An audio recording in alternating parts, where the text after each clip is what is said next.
Welcome to Shamanic Voices, a profound journey into the heart of shamanism, led by a seasoned practitioner with over 40 years of experience and his journeyman. To all our current listeners, welcome back, and to our new ones, we hope you enjoy the journey. Join us every other Wednesday morning at 8 a.m. Eastern Standard Time, streaming on Spotify, Audible, Apple Podcasts, and all other major streaming platforms. We also have video podcast on YouTube. Please check it out if you are interested in putting a face to the voices. Join us as you listen on your way to work, while eating breakfast, wherever you may be, as we delve into the wisdom of the ancient world and learn how this can help you navigate your modern life. Today is the start of a new project within our podcast called the Noble Lives series, primarily run by Georg. As a reminder, if you did not read the description, these will be explicit episodes sharing trauma, abuse, and more. These are not for the lighthearted, but at the same time can bring with them healing and understanding. Please listen to this series with that in mind. So sit back, relax, close your eyes if you like, and really actively listen and engage. Unless you're driving, please do pay attention. And join us on this journey. Hello, and welcome to Shamanic Voices. Today we're beginning the first of our series, Noble Lives. We'll be examining the lives of persons who have gone from tragedy to triumph and transcendence. The first of our interviewees, and I don't know how many episodes this is going to require to tell the story, but we're in there for the long haul, would be Jayne. And Jayne, welcome to our series. And we look forward to hearing about your personal experiences. In this series, we're looking for people, and we certainly have had no difficulty finding them, who have shown lives beginning under extreme difficulty and very discouraging and even threatening circumstances, rising above it. I think always. You think you qualify, eh? I think you could. And along the way, running into often beings or forces from other dimensions, which makes the story all the more interesting. Of course, it is the microcosm of the human story, how we all struggle for mastery and transcendence and self-determination in our circumstances. So greetings, and please start wherever you wish to start, Jayne. And by the way, could you center a little bit more on the camera? You're kind of off to one side. Just letting you know. Say that again? Well, I'm catching your chin and part of your head. There you go. Thank you. Well, for this episode, I was planning to focus on the physical and emotional abuse and save most of the woo-woo stuff for a later episode because it gets really intense. Wherever it appears, it appears. No biggie there. Okay. We'll start. I was born into an extremely abusive family. Neither one of my parents had the capacity to love. Not sure why, that's just how they were. My father was very distant, just because all he could see was his job and his hobbies, and he just wasn't really involved with the family much. Not that he hated family, he just didn't know what to do with a wife and kids, so he just stuck with his job at his hobby. My mother, unfortunately, was a vicious psychopath. She was always in a state of rage, resulting in extreme physical abuse. From a very young age, I endured severe beatings. She used food as a weapon. She really enjoyed causing pain, especially for children. She enjoyed the power kick from it. Now, when you say she used food as a weapon, did she beat you with a frozen knockwurst, or what form did this take? Oh, if I was sick and couldn't eat, she would make my favorite meal and then laugh at me for not being able to eat it. She used to, when I was 7 years old, she used to save spoiled milk for me and put spoiled milk on my cereal and make me eat that. And to this day, I have this aversion to milk because it just, every time I drink milk of any kind, I think back to that and I'm like, no, God. No, I think we agreed we weren't going to name or give any identifiers of your sibling, but you did have a sibling. Was your sibling subjected to the same sort of food stricture? Maybe somewhat, but not to the extent that I was, because my mother, besides being a total psychopath, she was also a pedophile, and she was attracted to children between the ages of 9 and 16. She was just absolutely attracted. Once a child reached the beginning of puberty, it was just like all she thought about. And when she used to like to get kids in the shower with her, so she got me in the shower with her once when I was 9 years old, and I said never again. And my sister was more compliant, so I got the spoiled food because I was bad, and my sister got the fresh food because she was the good kid. And, at the time, I didn't understand it, but I realized later that she was the good kid in exchange for sexual favors, and I was the bad kid who had to go earn money and everything to fund all the prizes she was getting to the good kid. That's a lot of dysfunction right there. No, I'm going to be asking you some questions as we go through your life, which just occurred to me. I'm going to pretend that I'm a listener, and I don't have any of your knowledge of you or your background. I'm going to ask them as if I knew nothing. So the first logical question I'd think of, if I were hearing this for the first time, is where in the hell was Dad? Didn't you complain to Dad about some of this behavior? And did he just ignore it, brush it off, pretend like it wasn't happening? What was his response, if any? Well, my mom convinced me that my dad would beat me to death if he ever found out. So I tried to tell him when I was 2 years old. My mother shook me one day until she caused me to have a near-death experience, and I was sent back from that, and I'll save the details of that for the next podcast that has all the interesting woo-woo stuff in it. But I knew after that my mother was a monster. And so when my dad came home from work that way, I tried to tell him that I wasn't speaking in complete sentences, and he did not understand what I was trying to say that day until about 20 years later. And then he went, "Oh, wow." So my dad didn't have any idea.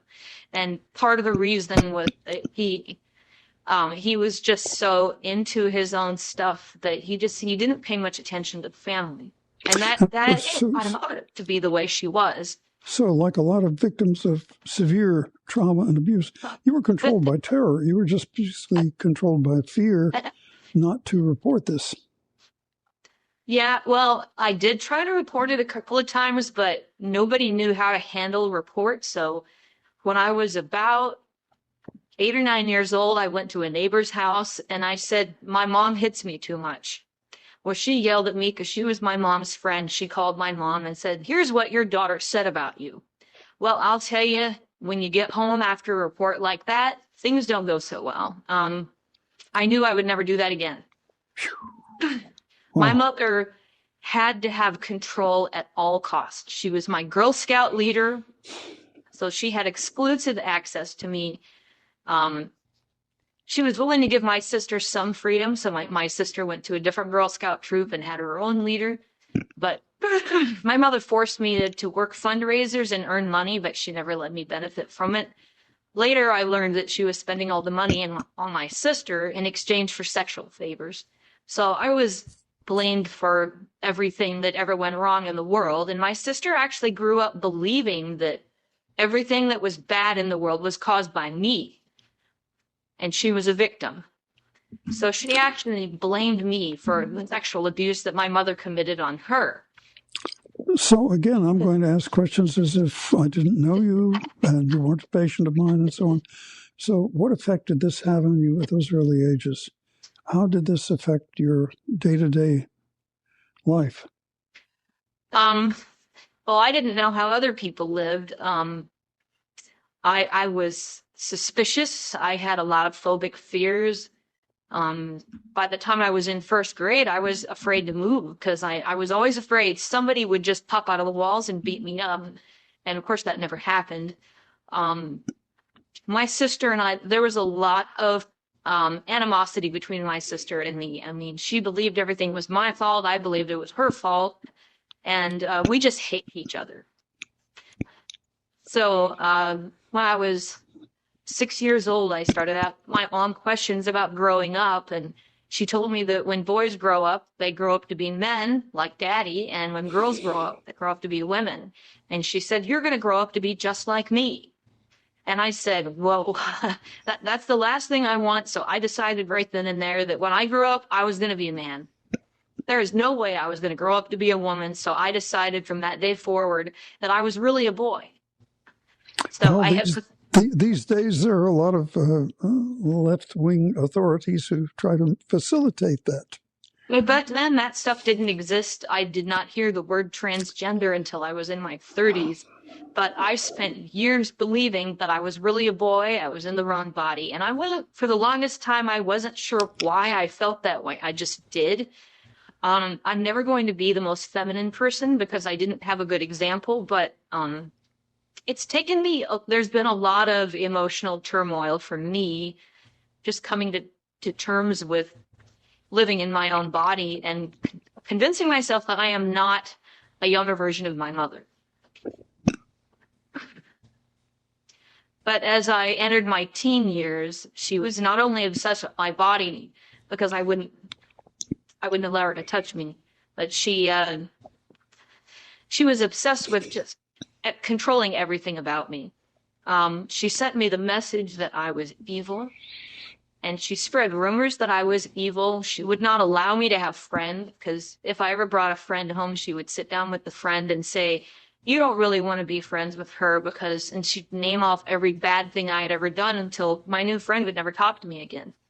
And that gave her control. When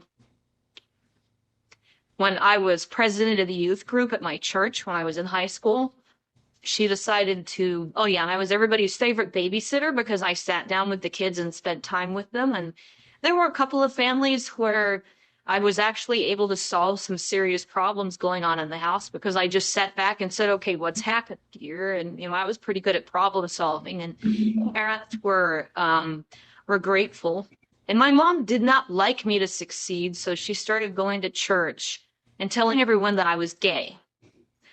And now, this was a different era, so we're talking, 30, 40 years ago? Mid-1980s in Texas, okay. And at that time and in that place, being gay was a crime punishable by death. So yeah. I didn't know what gay meant. I'd never had a girlfriend or a boyfriend, so I kind of tuned out the rumors. But that story went on for a while, and she got a lot of sympathy from it. I remember going to church, and people would say, you feed them and you clothe them and you raise them, and they do this to you. And I said, what am I doing to you? And she's like, oh, you know. So later, when she needed more attention, she started telling people falsely that I had been molesting their children. And at first it was just a general story that she said, oh, I just don't know what I'm going to do with the kid.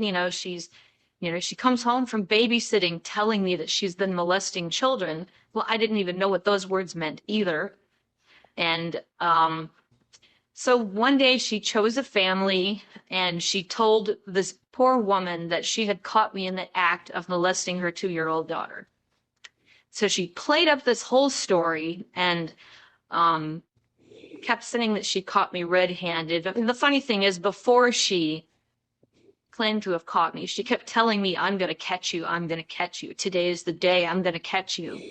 And I kept going, what are you going to catch me doing? She wouldn't tell me. She'd always say, oh, you know what I mean. And I was 18 by then. So the story she fed this poor woman lasted for about a week when the little girl was only 2, so she couldn't talk well enough to say what had or had not happened. And every time the woman questioned my mother, she would add to the story, or she got the dog involved and all this stuff, just really trying to gross them out. And within a week, she ended up admitting that she lied because there was no proof, there was no evidence of any kind, no indication that this child had been abused. And the next time the child saw me, the first thing she wanted to do was climb in my lap. Now, if I had hurt her, she would probably be afraid of me. Mm-hmm. So that was bizarre. Now, given the benefit of hindsight, do you think she was doing this? And please straighten up your crowding out of the framework here, or scoot your camera a bit further from you, please. There you go. That works. Thank you. Just trying to think of how this will look to our viewers now that we're on Facebook. Most of the on YouTube. Do you think she was doing this to divert away from her fear that she was going to get caught, that she was going to get pointed out by one of these young women? Part of it, but at that time, my parents were going through a divorce, and when I told her that I was planning to go move in with Dad, she just pulled out all the stops, and she thought that she could abuse me into staying with her, because her goal for me was she wanted me to graduate from high school, get a job, and just bring her all of my money and take care of her for the rest of her life. And I left. After my parents got divorced, she told me she had custody of me, and I said, Mom, I'm 18. I have custody of me. And she said, well, as long as you live in this house, I have custody of you. And I said, that's why I'm leaving. Wow. And the stress was pretty high, especially when she started telling people that I'd been doing bad things to their children. It horrified me to think that people believed that I would do that. And it wasn't because I was afraid for myself. I was afraid for the parents, that they would have to live this nightmare of believing something like that about their own kids. And we had one family that lived two houses down from us. They sold their house and moved just to get away from her, because they believed that I had done something to their child. I guess what this makes this more shocking to a lot of us is that the common media portrayal is that sexual predators are exclusively male. I mean, it couldn't possibly enter the mind of a female to prey upon children, now could it? Despite the Anthony Weiner laptop and so on, and its content. But yes, they can. Yeah, I think men tend to get caught more often because people assume that women are innocent. I guess that's it. It makes sense, sure. It So, just doesn't rise to, we don't suspect it as much. yeah, and people, you can just say somebody is a monster, the first thing anyone thinks of is a man. And I've had people ask, well, what exactly did your mother do to you? I'm like, you don't really want to hear. You don't really want to know. But, because, women are perfectly capable of things like that, just as much as men are. Yeah. So my parents divorced, and I moved in with my dad several states away, mostly just to get away from her. And because my dad was so distant from us my whole life, I felt like I didn't even know him. But I thought, wherever I'm going, I don't care if I'm homeless. It's better than being here. So I moved in with my dad and got settled in an apartment after the divorce. And within 2 weeks, I developed complete amnesia. I was 18 and a half and had no memory of high school and no memory of anything before that. And I remember going to my dad one day and saying, where did I come from? Do I have a mother? And he said, well, yeah, of course you do. You forget things awful quick. It's only been 6 months. And I had no memory at all. And I was taking college classes, and I somewhere in there I started going to counseling. I think it had been nearly a year. I can't remember, because like I said, I had amnesia. My memories of the time were all scrambled. And I started going to counseling, and the psychologist helped me to recover my memories a little bit at a time.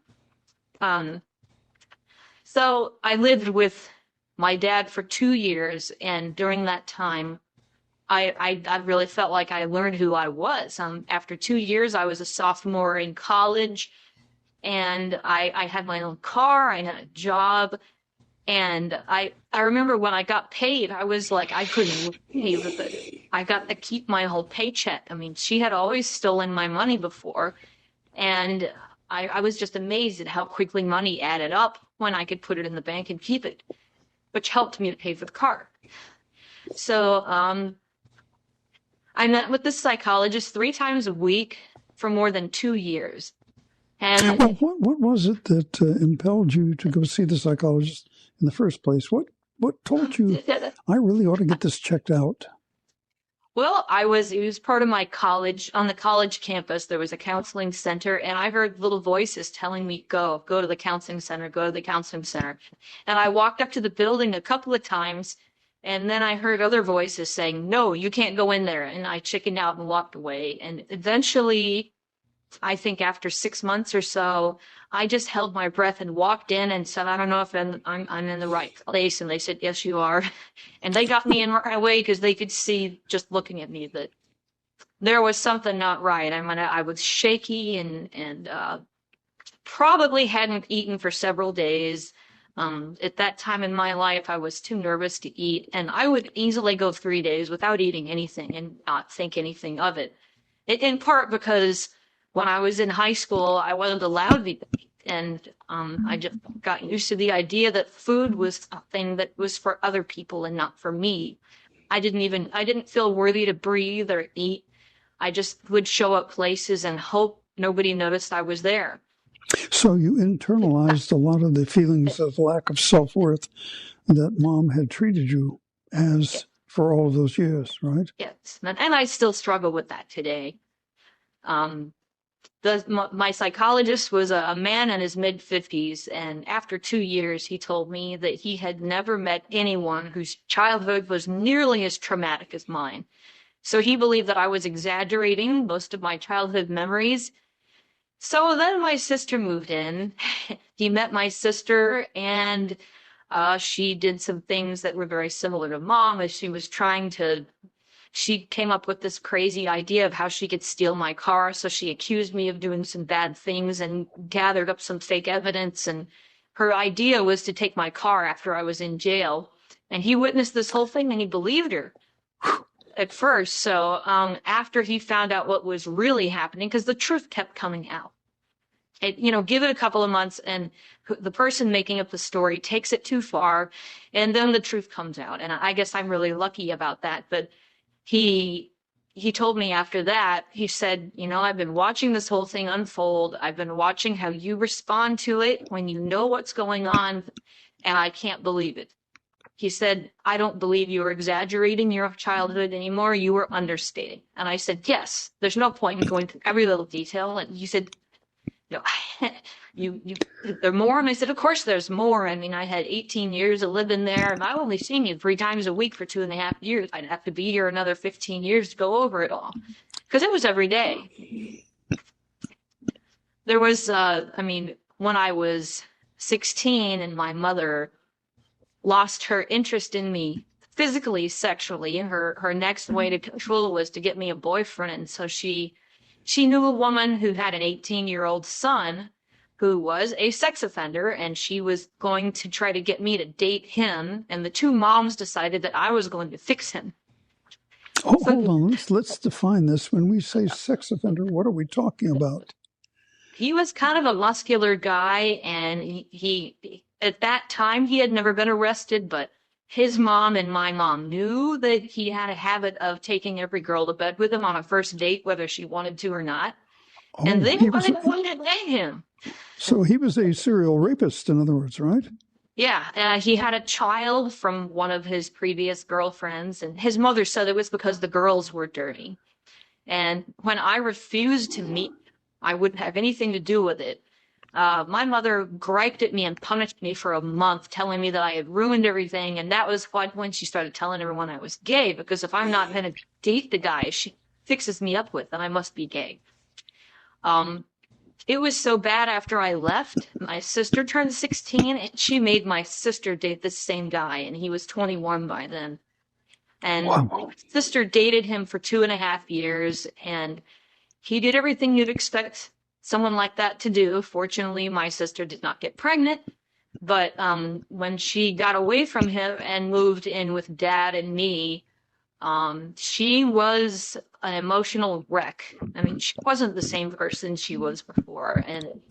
And my mother played victim when we both left. We left her all alone, and I mean, it's insane. I mean, when I think back on it now, it's hard for me to even believe it. And I was there. So the stress level was intense all the time.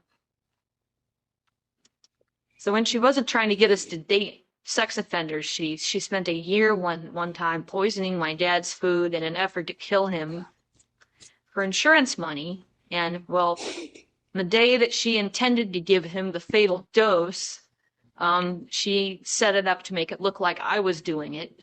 And because she did that, I realized what was going on, and I told my dad, and he took care of it. And long story short, my dad is still alive today. My mother is not, and so the world's a safer place.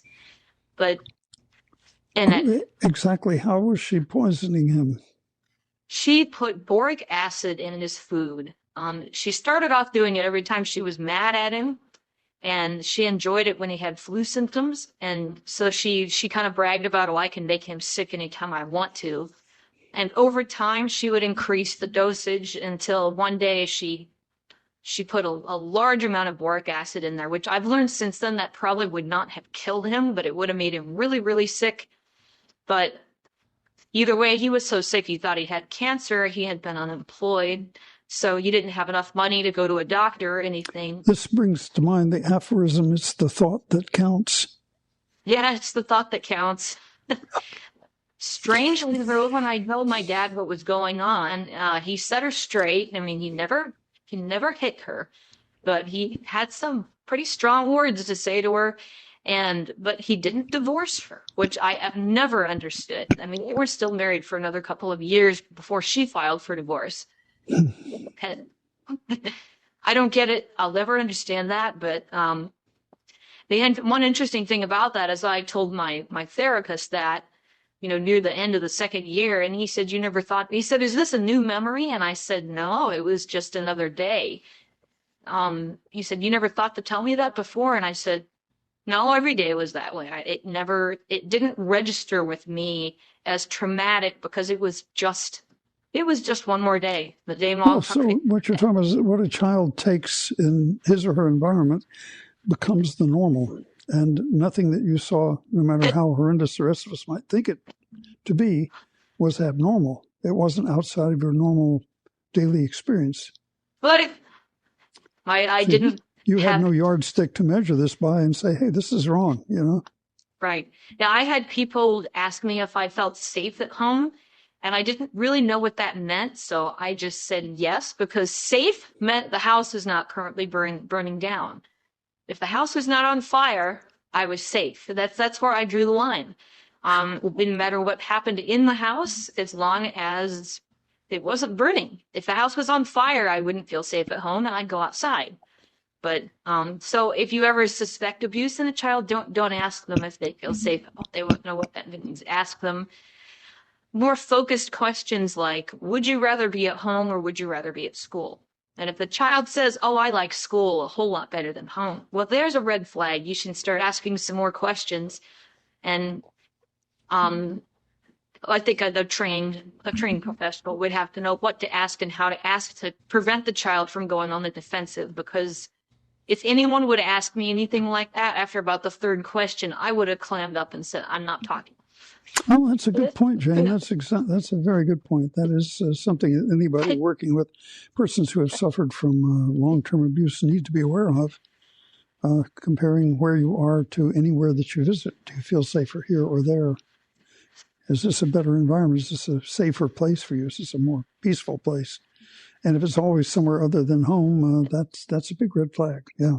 And pretty much anywhere other than home. Yeah. Except anything different. I've never liked going places that are different because I don't feel safe going places that I've never been. And to this day, that bothers me, but I push through it now and say, okay, I know the world's not going to come to an end. I'm just going to think through it logically and just do it. And I'm sure it'll be fine. And then once I do it, I go, well, that wasn't so bad. And a lot of people criticize me for that because they don't understand. They tell me I need to just get over it and move on. And I'm like, you don't know where I came from. You have no idea where I came from. So, I'm glad you don't understand. And I'm happy for you that you don't understand. You're blessed to not understand. Well, it's easy to criticize somebody else's journey if you don't understand the background, for sure. So, eventually, my childhood had a way of impacting my adult life. I married a man who was very much like my mother. Like I said, I set the bar pretty low. He never hit me. And that was my rule. I'm not going to marry anyone who's going to hit me. And I told him, if you ever hit me, that's it. I don't care if we have 10 kids and, whatever the context is, if you hit me once, it's over. There is no second chance. And he said, okay. Well, he's never hit me. But a lot of other stuff, he was just like my mother. And as a young adult, I thought I was pretty tough.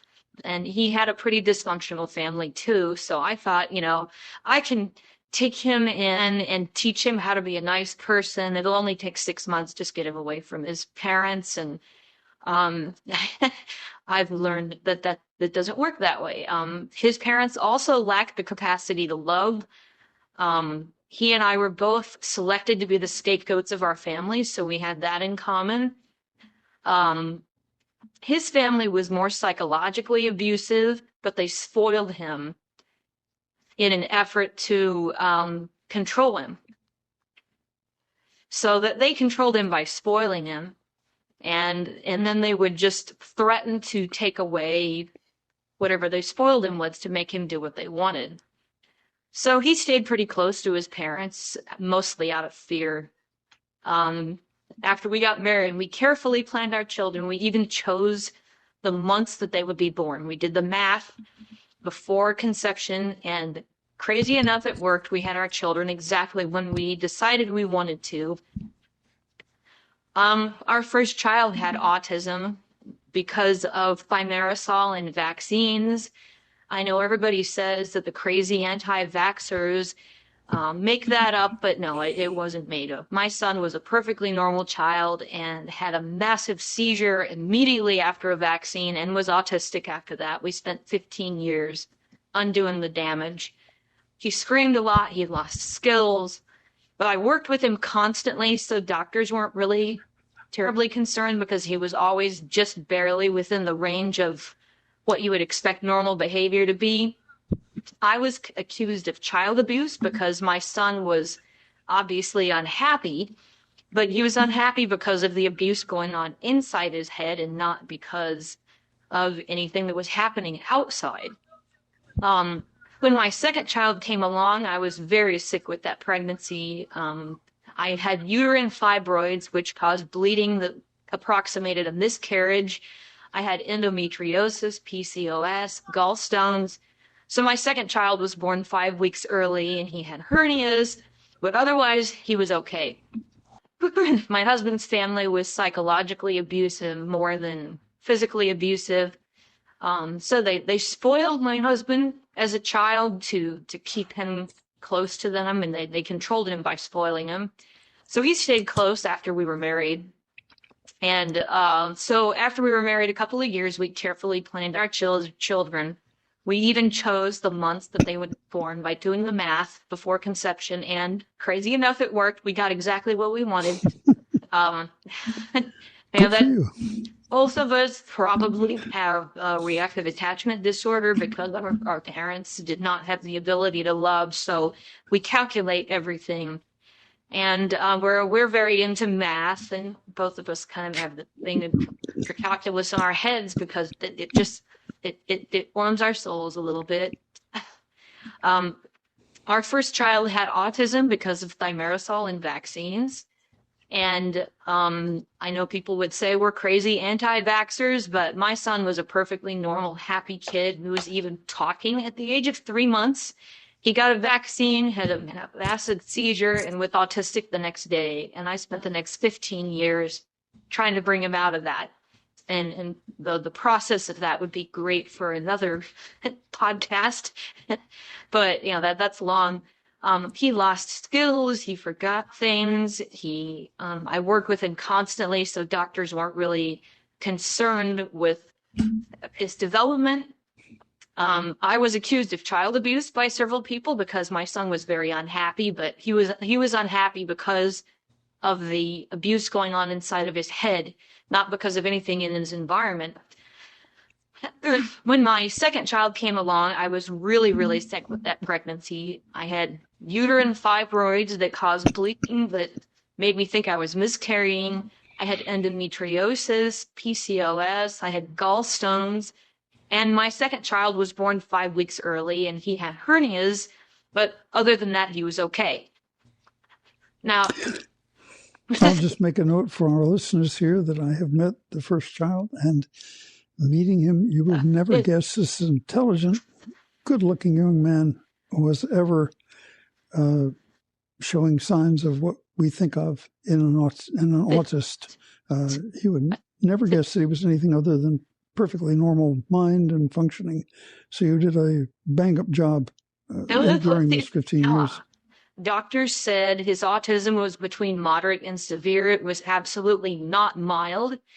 And one doctor told me that when he was about 9 years old, doctors said a kid like him will never go to high school. He will never have meaningful friendships. He will never have a job. And it will be obvious before he gets to high school that you're going to need to institutionalize him. And that's what motivated me to learn energy work and do anything and everything I could, because I said, well, I got nothing to lose by trying, do I? Long story short, by the time he was 15, the autism was gone. And he was like looking at going to high school and having a normal life. Well, it was complicated by other things, but he did not have autism. But I learned a lot with that. I wouldn't wish it on anyone, but it was quite a journey.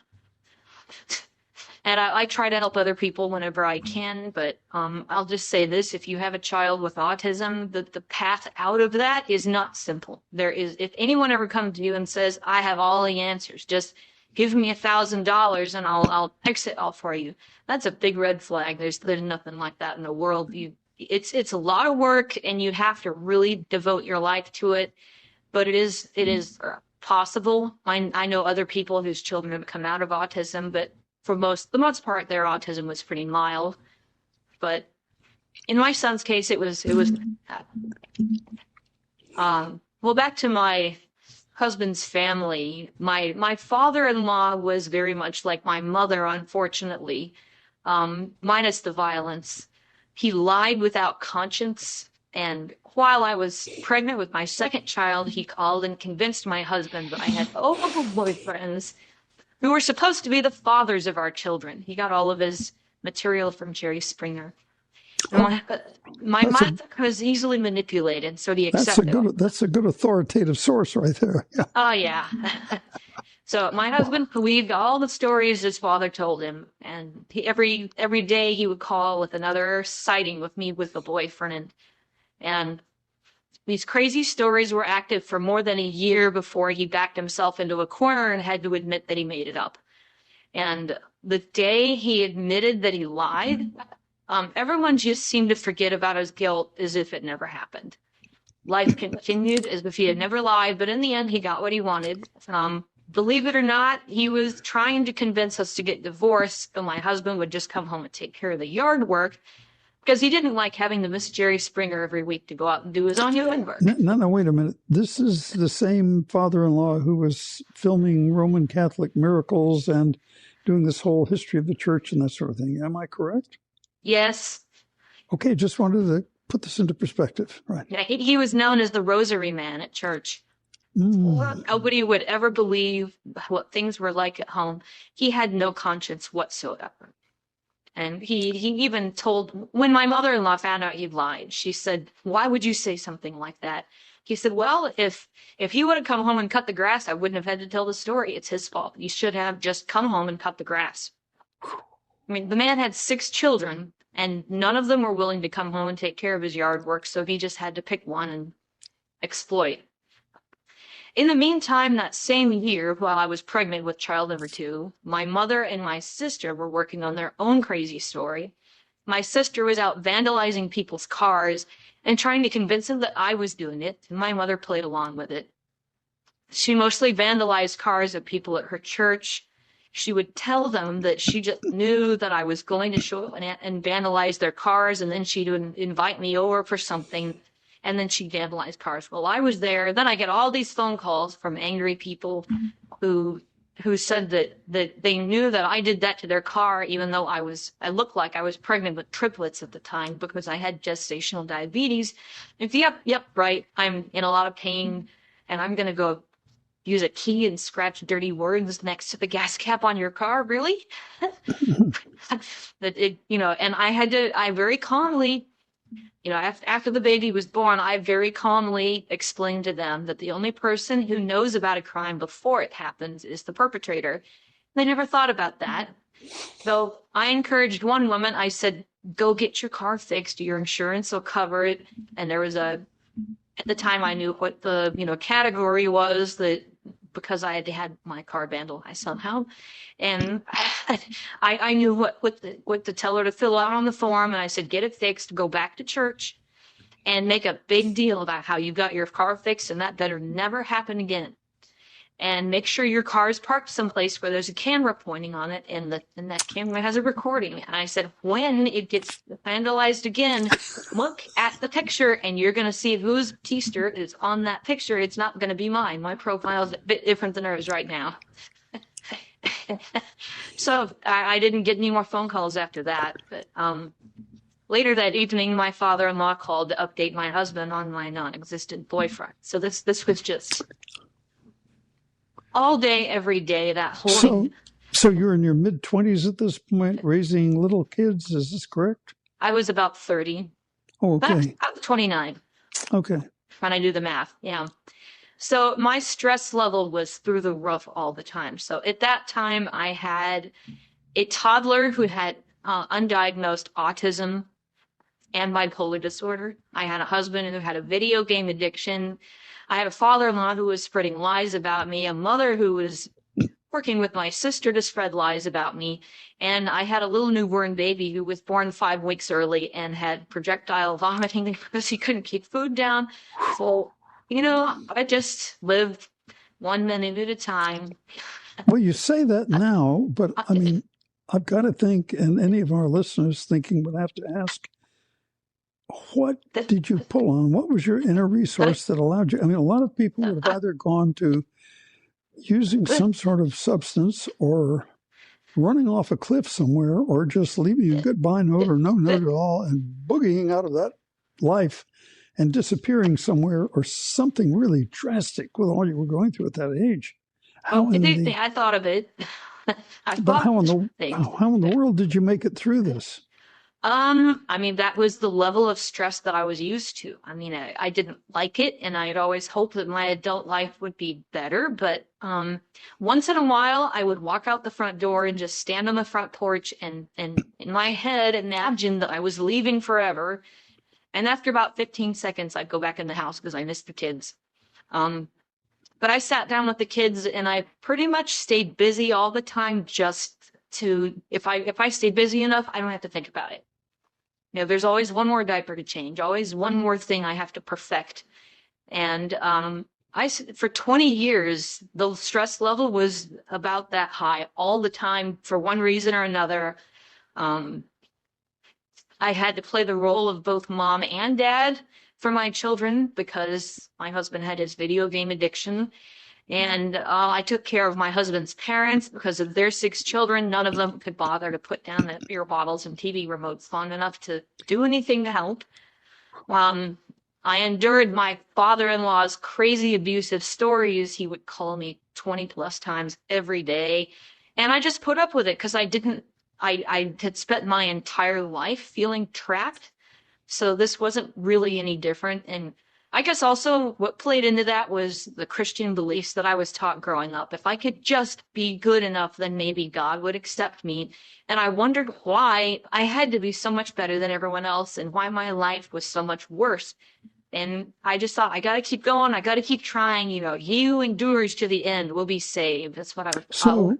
So your fellow humans would kick you to the curb, but the big guy upstairs, he still loves you even though he lets you go through all this. Is that the correct worldview? I didn't feel loved. In fact, when I was 12 years old, I flipped God off and decided I was atheist. I flipped him off and said, you are asleep on the job. There's none of this. But I had a Sunday school teacher when I was 15. He made me wish that I had the faith that he had, so I decided to give it a try. And how did that work? Actually, it helped, but that's a good subject for the woo-woo. contact later because there was Hulu there. I got an answer, but but that better be way too long for this. I stayed busy researching and implementing the healing process for my son's autism without any help from anyone in my family. So like I said before, after 15 years of nonstop therapy, my son had a complete recovery from autism and is living a normal life. I'd go back to doctors and they had no comment. They're like, well, maybe he didn't have autism in the first place. Would you like to read the report that you wrote? Nope. No, irrelevant. Doesn't matter why you in my office. That'll be another $40 plus insurance. So I went to Boy Scout camp with my boys, went camping, went hiking. I was the treasurer for the Boy Scout troop. I took care of the Buckhorn fundraiser. I taught my children financial responsibility using their fundraisers. So when I was a child, I earned money and my mother took it. When my children were kids, they earned the money and I helped them to monitor their accounts so they would see how much money they had earned, how much they needed to earn to do all the things they wanted. And I showed them how it was being spent. So they learned that when they wanted something, they had to earn it. And they I am hearing another theme here. And the theme I'm hearing is, if I've been done really dirty and things have been really wrong in my life, I'm going to get revenge on the dark side, so to speak. I'm going to balance the scales at least a little bit by trying my best to make sure that everything's right for my kids, for the next generation, that they don't undergo all of that abuse, all of those privations that I underwent. Would that be a motive? I didn't have time to think in terms of revenge. But, I was just staying very busy, so I didn't have to think. Well, revenge may not be the right word, but the way of the universe is totally out of balance here. So I bring it to some extent back into balance, back into the light column, back toward goodness by going way overboard that way to make sure my kids don't suffer anything that I suffered. Yeah, I don't want my children to suffer anything I suffered, but exactly. I could not think beyond I couldn't think much beyond myself and my children and just get through the day. But if we were looking at a deep subconscious motive, do you think that might have been there? I wanted things to be right. I wanted things to be, I wanted to give my children what I never had. Yeah. I wanted them to have stability. And I guess the only reason I knew right from wrong is while I was in college and in counseling, I decided to minor in psychology. I took personality theory and child development because I figured at least a book could tell me right from wrong. And so I did a lot of reading. And when the babies were young, while I was nursing babies, I spent all of my time reading parenting magazines from cover to cover.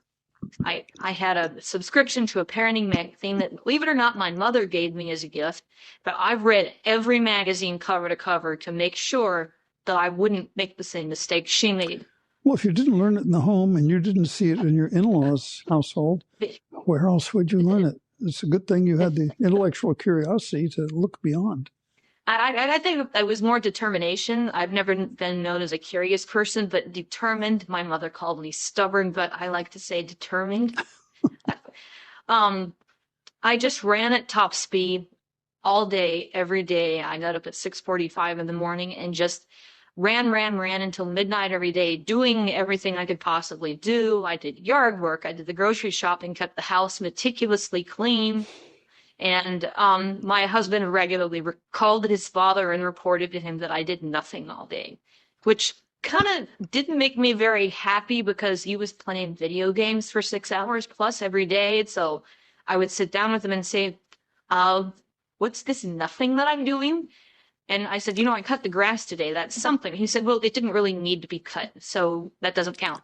And so in your life experience, I'm sure you've seen it in other people now that you do a form of untherapy or counseling itself, as a practitioner of one of those disciplines. How do people get put into the position of being a scapegoat? What role does the scapegoat have in a family structure or an extended kinship structure? Well, in my opinion, the abuser most abusers have this need to blame somebody for everything because they don't want to take responsibility for their own actions. And in a lot of narcissistic families, there is a golden child who gets everything, and then there's the scapegoat child who gets blamed for everything. And so the narcissistic parent will project themselves onto the golden child and then blame the scapegoat child for everything that goes wrong because that's how they control. There's this, it's called the Karpman drama triangle: persecutor, victim, and rescuer. And if the abuser can convince you to play one of those roles, they have you. So, the abuser is persecuting, that they choose the scapegoat of persecuting. Now, of course, that's based upon these the Manichaean dialect, where there's this absolute evil over here that's black and this absolute goodness over here that's shining white.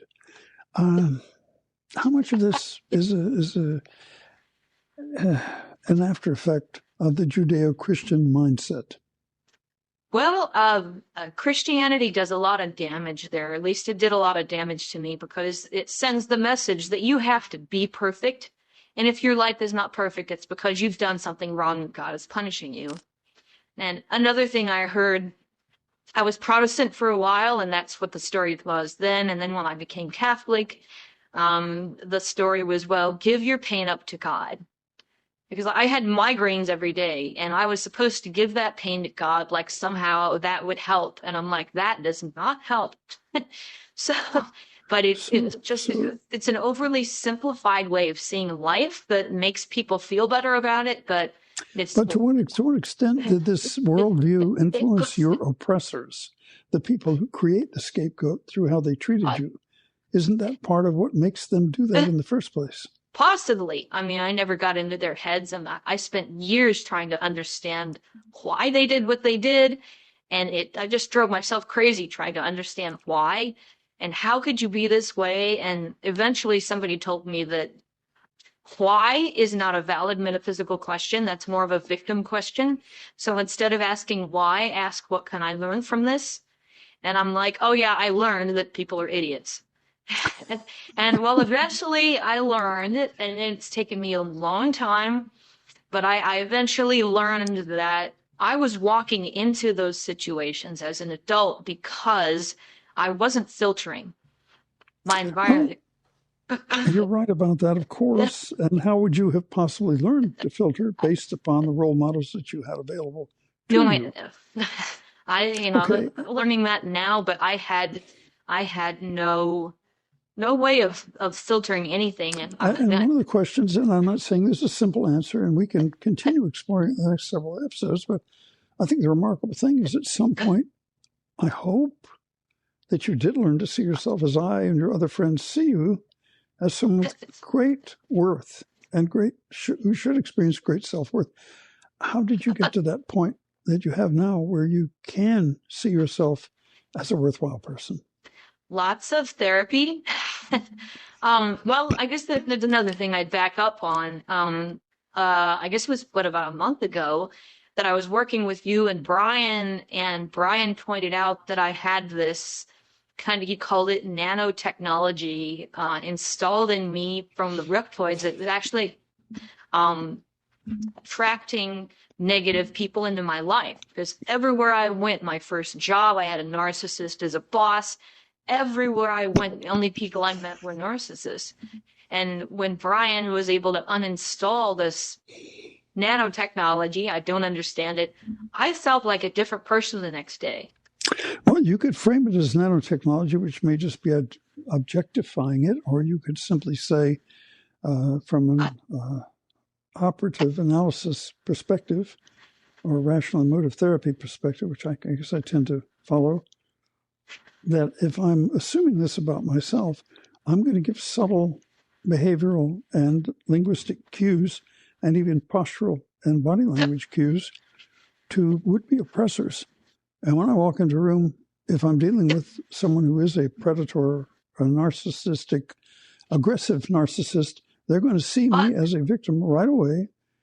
I'm going to link up to that person because A, I expect it as an inevitability, and B, they see me as a readily available target. There's that. with or without a Reptoid, to explain it. And when I change my mindset, say, no, that's not me, and that doesn't apply to me. And, I spot you coming if you're trying to abuse, or you just shut it off very early if you see that kind of manipulative or big me, little you type behavior that those people are capable of, that dominating behavior. You could look at it either way, and they may both be in operation there. Well, there's another piece to it that I've decided that I didn't. Well, narcissists have certain bait they use, and I fell for the bait because I didn't know what was normal. So there's a whole bunch of different ways to look at it. I didn't notice.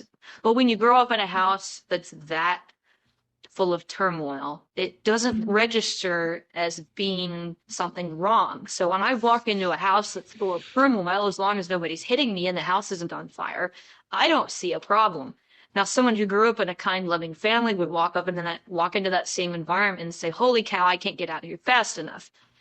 Well, this gets down to what in our pagan form of pre-psychology therapy we would call cognitive mapping. It was your cognitive map of your environment and your expectations growing up is that it would be this way or that way. And if your map of how things should be, of what normalcy is like, is this very offensive, harmful, damaging sort of environment where your self-worth is being preyed upon, you yourself are physically being preyed upon, as with the spoiled milk and so on.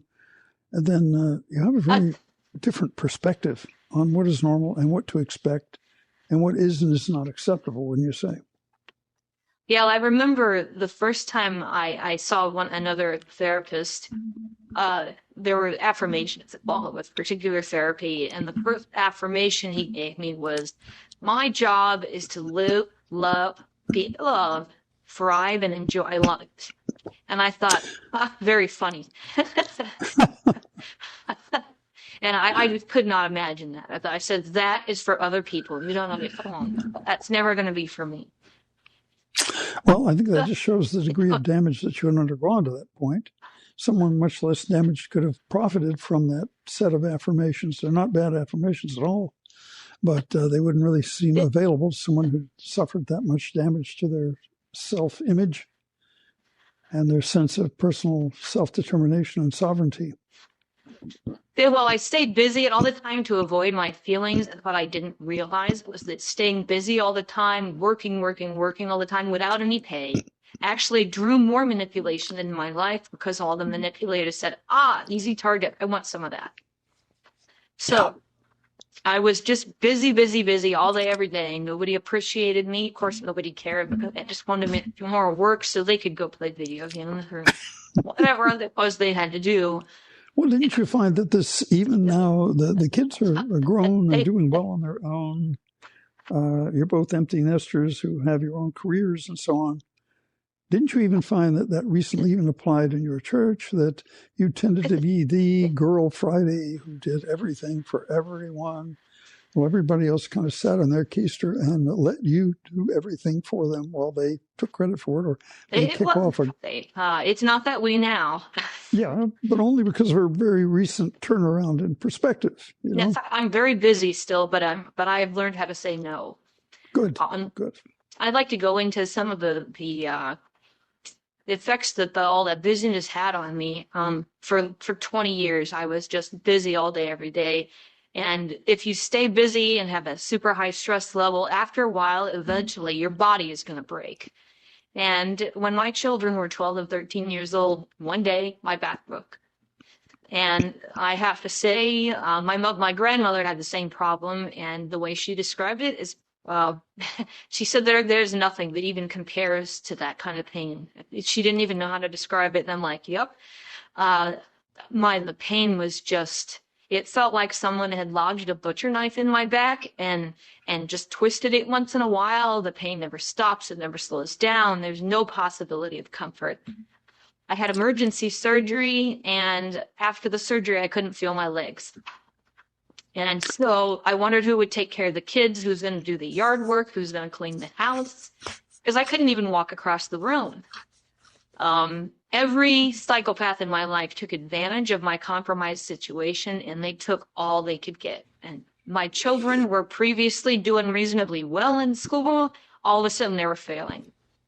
And for 6 months at my house, nobody took out the trash for 4 months. Nobody took out the mail. Nobody cleaned the house for 6 years.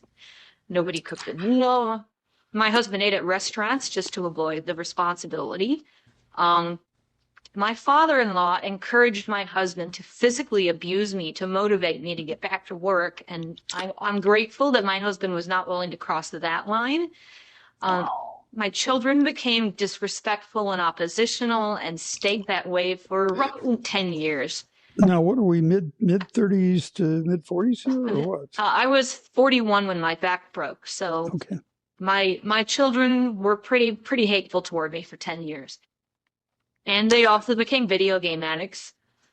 But wouldn't you say that when that kind of thing happens, and I've seen it happen to people who are just hyperactive, hyperachieving, Energizer Bunny type executive types who just never can, but never, just every day feel almost guilty if they're not being busy with something, even weekends. People will just switch from working excessively, really manically at the office to doing the same thing or in the house or the garage or whatever. And then the big one hits, the nervous condition or the heart attack or whatever. Isn't this your body or your soul's way of saying, okay, stop. You got to do something different. Yeah. But in my case, I knew that if I stopped, everything would fall apart. So then my back broke and everything fell apart. And, it took a long time before things started to come back together. I know a few people that are the Energizer Bunny types, and I've said to them, please slow down by choice, or your body will slow you down. And I tell them how my back broke, and they go, "Oh, I don't shut up, I'm going to do that." And then they keep doing what they're always doing, and I go, "Okay." Well, let's for the sake of our listeners, how did your back break? Well, when I was 2 years old, my mother shook me violently. She had a habit of shaking me, so I had a herniated disc from the time I was a toddler, and I had back pain all my life. And now, what precipitated her? Were you just in your crib alone or something crying, and she just did this to shut you up, or what was the deal? I tried to pick up her little dog, and that triggered a childhood trauma for her, and she picked me up and started screaming at me and shaking at me, and she kept saying, "You're bad, bad, bad. You could have killed the dog." And, kind of ironically, she killed me because I had a near-death experience that day, and that's part of the woo-woo thing for later. Stay tuned. Okay. But real weights. I always had a herniated disc and migraines after that, and I remember when I went to the doctor before my back broke, part of what precipitated it is I went to Boy Scout camp and I tried to behave as if I was 16 and I wasn't. And, it was a little bit too hard on my back. And so then I had constant pain. And my doctor said, well, usually if people have a herniated disc, you can live with it for years without having any pain. I'm like, I've already had this for almost 40 years. And she gave me some pain meds and anti-inflammatories and muscle relaxants, and a couple months later, it just snapped one day. My L5 bone broke in 2 places, and my legs just kind of turned into spaghetti noodles, and the pain was, like I said before, I cannot even begin to describe that level of pain. It just, it's kind of scary to go back to it. It's just to put it in perspective for anyone who's ever had a natural childbirth. This is a pain that is easily 10 times the pain of a natural childbirth. And how, you say it took several months to get out of this, or how long, or 6 years or something? It's a journey. I at the time when I was in the hospital after back surgery, doctors said that there's going to be a new normal. And it took me, they had me on so many narcotics, it was a year before I realized that meant there was a long list of things I would never do again. And I spent about a year reteaching myself how to walk and button a shirt, and there was a lot of stuff I just couldn't do. I couldn't write anymore after that. I had to reteach myself that. And while I was busy trying to figure out why I couldn't button a shirt anymore, that's when my father-in-law was encouraging my husband to hit me. And, I said, you hit me just once and that's it. I mean, I'll break in half. There won't be anything left. So my father-in-law was all mad because my husband wouldn't obey him, but a little unfair. Well, I think we're at about the 1 hour point, and we can pick up on this next week if you want to just make a note to yourself in your outline as to what we stopped at, okay? Yep, I can do that. Okay, and we'll resume this in 1 or 2 weeks whenever we can get Brian to help us with the technical details. Folks, this is Georg Breckman interviewing Jayne, who's been kind enough to share her personal odyssey, her personal journey with us, and we'll continue doing this. Yeah. We welcome your comments, your interest. If you would like to write into the program, we certainly do answer all of those. And thank you for joining us here at Shamanic Voices. And we, above all, thank you, Jayne, for being willing to share of your life and your experience for the edification of all who listen to this. Glad I can help. And go with the gods. Go with the gods. Good night.